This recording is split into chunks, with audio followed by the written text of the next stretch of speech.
तो जी आईपीएल से अब पूरी तरह से कुछ दिनों में फोकस है वो टेस्ट क्रिकेट पर आ जाएगा, क्योंकि इंडिया का इंग्लैंड का दौरा अब शुरू होने वाला है। इंडियन टीम कल देर रात मुंबई से निकली और वो इंग्लैंड पहुंच चुकी है। उसकी तैयारियों के बारे में अब एक इंट्रा स्क्वाड मैच होगा टीम का बाद में, बट एक और अनऑफिशियल टेस्ट मैच या फिर आप कहे दूसरा फर्स्ट क्लास मैच इस वक्त चल रहा है इंग्लैंड में, जहां पे India A versus England Lions ये मैच हो रहा है। इंग्लैंड लायंस ने आज टॉस जीता और इंडिया को कहा आइए और बल्लेबाजी कीजिए। क्यों? क्योंकि जो कंडीशंस थी वो तेज गेंदबाजी को मदद करने वाली थी।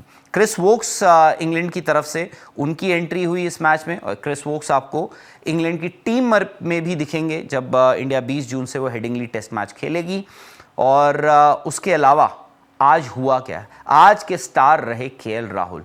यानी पहले फर्स्ट क्लास मैच में जो कैंटरबरी में हुआ था उसमें करुण नायर कर्नाटका बॉय, उन्होंने 200 लगाया था, दोहरा शतक अपना कंप्लीट किया। उसके बाद आज केएल राहुल ने लगाया है 100। इंडिया का स्कोर इस वक्त जब हम बात कर रहे हैं वो है 247 रन 4 विकेट के नुकसान पर। यशस्वी जायसवाल 17 रन बनाकर क्रिस वोक्स से लेग बिफोर हुए हैं।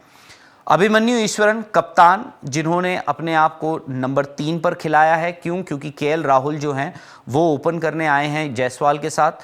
तो अभिमन्यु ईश्वरन एक और उनका लो स्कोर, वो भी क्रिस वोक्स से लेग बिफोर आउट होते हैं। और करुण नायर टीममेट कह लीजिए, सेम स्टेट टीम से खेलते हैं करुण नायर और केएल राहुल। करुण नायर ने 40 रन बनाए और वो भी लेग बिफोर हुए हैं अगेन क्रिस वोक्स। और उसके अलावा ध्रुव जुरेल, उनका लगातार तीसरा अर्धशतक इस दौरे का, यानी पिछले जो 2 पारियां उन्होंने खेली थी इंग्लैंड लायंस के खिलाफ, उसमें भी उनके अर्धशतक थे 2, एक में 92 थे, दूसरे में भी उनका अर्धशतक था, दूसरी पारी में भी आज दोबारा उन्होंने एक और अर्धशतक लगाया है। तो 247 रन। तो एक बात तो तय हो गई है कि आपको आपका ये कंफर्मेशन मिल चुकी है कि यशस्वी जायसवाल के साथ हेडिंगली में 20 जून को अगर इंडिया बैटिंग करने आ रहा है तो आपको केएल राहुल ही बैटिंग करते हुए दिखेंगे, ओपन करते हुए दिखेंगे यशस्वी जायसवाल के साथ। अब उसमें यह देखना है कि नंबर 3 और नंबर 4 कौन, क्या साई सुदर्शन नंबर 3 आएंगे और शुभमन गिल नंबर 4, या फिर शुभमन गिल अपनी नंबर 3 की जगह पर कायम रहेंगे और साई सुदर्शन को बोलते हैं कि आप आइए और नंबर 4 पर बैटिंग कीजिए। हालांकि फिलहाल एज ऑफ नाउ मुझे लगता है कि शुभमन गिल नंबर 4 पर बैटिंग करते हुए दिखेंगे। करुण नायर ने भी अपनी जगह लगभग तय कर ली है उस 11 में। करुण नायर भी उस 11 में बैटिंग करते हुए should be a certainty. But KL Rahul आज आए और कंडीशंस जैसे मैंने आपको बताया कि फास्ट बॉलिंग के लिए काफ़ी बेहतर थी और इसीलिए इंग्लैंड ने डिसाइड किया कि भाई वो गेंदबाजी करेंगे। तो यशस्वी जायसवाल लेग बिफोर हो जाते हैं, बॉल आती है, पड़ती है और अंदर आती है बॉल और सीधे पैडों पे खाते हैं क्रिस वोक्स की और वो लेग बिफोर करार दे दिए जाते हैं। थोड़ी ही देर बाद कुछ ही बॉलें अभी हुई थी, एक आधी बॉल हुई थी कि अभिमन्यु ईश्वरन जो 1 डाउन आए बैटिंग करने, उनका एक रेगुलेशन कैच सेकंड स्लिप पे छूट जाता है। अभिमन्यु ईश्वरन को लगा होगा एक अच्छी अपॉर्चुनिटी मिल गई है, बट ऐसा कुछ वो कर नहीं पाए, उस अपॉर्चुनिटी को कैपिटलाइज नहीं कर पाए और 11 रन पर क्रिस वोक्स के हाथों आउट हो जाते हैं अगेन लेग बिफोर। उसके बाद करुण नायर, और इस पूरे दौरान बीच में बारिश भी आई थी जिसकी वजह से मैच भी रुका था और इसी वजह से केएल राहुल भी जिस हिसाब से बैटिंग कर रहे थे उन्होंने पूरी इज्जत से गेंदबाजों को खेला। शुरुआती जो उनका वक्त था और पहले 50 जो है उन्होंने करीब 102 बॉलों पे बनाए, क्योंकि बॉल थोड़ा हिल भी रहा था। क्रिस वोक्स अच्छा टेस्ट कर रहे थे उनको, तो पहले 50 उनके आते हैं 102 बॉलों पर और उसके बाद जो अगले 50 उन्होंने ऑलमोस्ट रन बॉल बनाए और उसके बाद अपना 100 भी कंप्लीट कर लिया। अब उनका 100 इसलिए भी इंपॉर्टेंट हो जाता है क्योंकि आपको याद होगा अभी हाल ही में जब इंडिया ऑस्ट्रेलिया गई थी, पहला टेस्ट मैच केएल राहुल, क्योंकि रोहित शर्मा मौजूद नहीं थे, उनको ओपन करने का मौका मिला और उन्होंने वहाँ क्या किया, स्पेशली वो पर्थ टेस्ट मैच में जो उन्होंने 70 रन की पारी खेली थी, उसकी वजह से इंडिया पर्थ टेस्ट मैच यानी 1-0 अप हो गया था। उसके अलावा 2021 का भी आपको वो इंग्लैंड दौरा याद होगा, जहाँ पर भी KL Rahul was not suppose to open, but middle order batsman गए थे और ओपन उनको करवाया और उन्होंने और रोहित शर्मा ने ओपन किया। और वो दौरा इंडिया का एटलीस्ट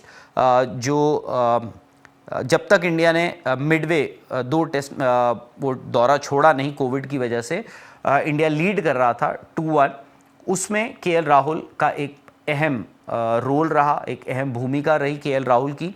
तो इसीलिए केएल राहुल के रन आना specially in England with against the red ball अच्छे साइंस हैं टीम इंडिया के लिए। अच्छा साइन ये भी है कि केएल राहुल के रन आए हैं। तो अभिमन्यु ईश्वरन इवन दो वो कप्तान हैं, बट उनके लिए अब 11 में जगह मुश्किल लगती है, मुश्किल एज इन इम्पॉसिबल लगती है, अनलेस कोई इंजरी ना हो जाए, आपको मैच से पहले किसी एक खिलाड़ी को इंजरी ना हो जाए, तो अभिमन्यु ईश्वरन के लिए थोड़ा मुश्किल लगता है वो 11।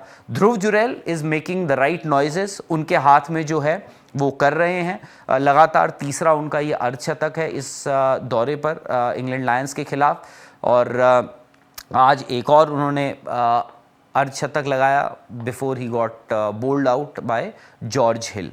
तो क्रिस वोक्स और जॉश टंग को लेकर आई है इंग्लैंड लायंस इस टीम में। क्यों? क्योंकि ये दोनों खिलाड़ी आपके इंग्लैंड स्क्वाड में भी अनाउंस्ड हैं पहले टेस्ट मैच के लिए, जिसमें से क्रिस वोक्स का खेलना तो तय है। इंडिया ने क्या किया, क्योंकि केएल राहुल इस 11 में आ गए, तो उन्होंने सरफराज को इस टीम से बाहर कर दिया। सरफराज आपको याद होगा पहले मैच में, जो पहला first class match England Lions के खिलाफ इंडिया ने कैंटरबरी में खेला था, वहाँ पर सरफराज ने 94 रन बनाए थे। बावजूद इसके इस 11 में उनको जगह नहीं मिली है। मैं एक बार आपको स्कोरबोर्ड दोबारा बता देता हूँ कि इस मैच के लिए इंडिया ने अपनी फास्ट बॉलिंग में भी तब्दीलियाँ करी हैं। खलील अहमद आए हैं, तुषार देशपांडे आए हैं और तनुष कोटियान को भी इस टीम में जगह मिली है। और इंडिया अपने फास्ट बॉलिंग जो गेंदबाज है, फास्ट बॉलिंग रिसोर्सेज जो है उनको थोड़ा टेस्ट कर रही है। हालांकि खलील इसमें से इस टीम में नहीं है जो इंडिया का स्क्वाड अनाउंस हुआ है। तनुष कोटियान भी उस स्क्वाड में नहीं है। 3 स्पिनर्स जो हैं वो रविंद्र जडेजा, रविंद्र जडेजा हैं, कुलदीप यादव हैं और वाशिंगटन सुंदर को उन्होंने इस टीम में जगह दी है। तो ये है फिलहाल इंडिया का आज का लेखा जोखा।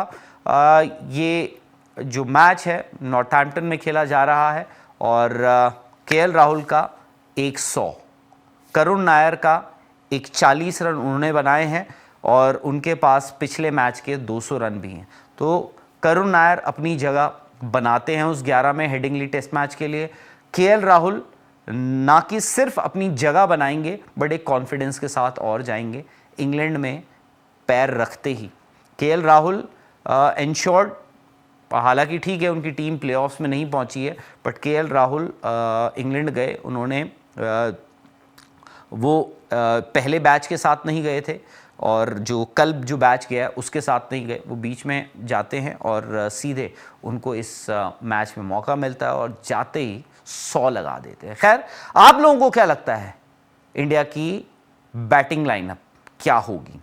बताइए हमें इस कमेंट्स के जरिए, हमें इस चैट पे बताइए कि आपको क्या लगता है कि इंडिया की बैटिंग लाइनअप क्या होनी चाहिए।